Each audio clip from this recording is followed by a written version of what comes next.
3 signs your horse's hind end is not moving correctly. Hind end issues don't start all of a sudden. They start quietly. They start with an uneven loading pattern. They start with the pelvis not being able to transfer weight correctly. Then, 6 months later, sudden hock arthritis, suspensory strain, SI discomfort. It didn't happen suddenly. It started like this. The first thing that happens is incorrect loading through the hind limbs. This causes dysfunction in the pelvis into the lumbar spine, so this area here, and we can then see the inability for the hind limb to step under, load correctly, so that the forehand can come up. If there's poor loading in the hind limbs, the hind limb joints aren't functioning correctly and the front end has to take the weight. Also, coupled with that, the hind limb joints aren't functioning correctly, so they will wear unevenly, causing your hock arthritis, your SI problems, and your suspensory issues. The second early sign is asymmetry. This is how the horse is actually transferring weight from one side to the other. Is each hind leg coming underneath the horse evenly, or is the horse stepping short on one side than the other?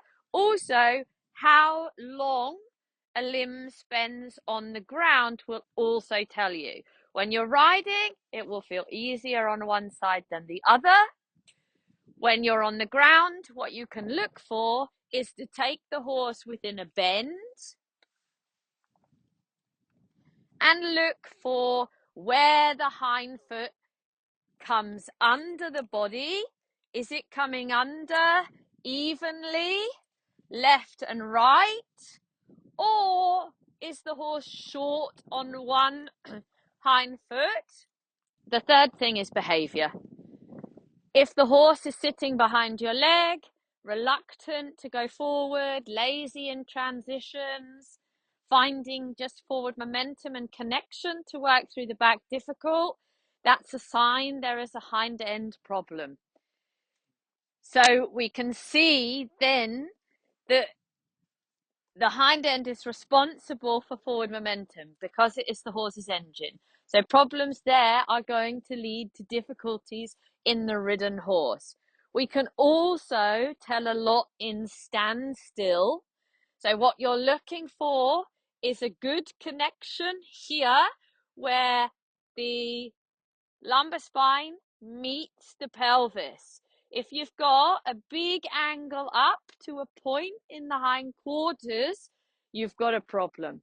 Your hind end is not able to flex and extend correctly, so that will impact not only the hind end, but also then the spine.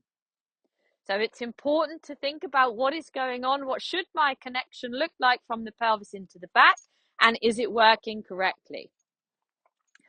Asymmetry is another thing. So understanding how the horse is muscled from left to right so that you're actually able to look and see that the horse is muscled evenly on each side, and how the horse is standing loading wise.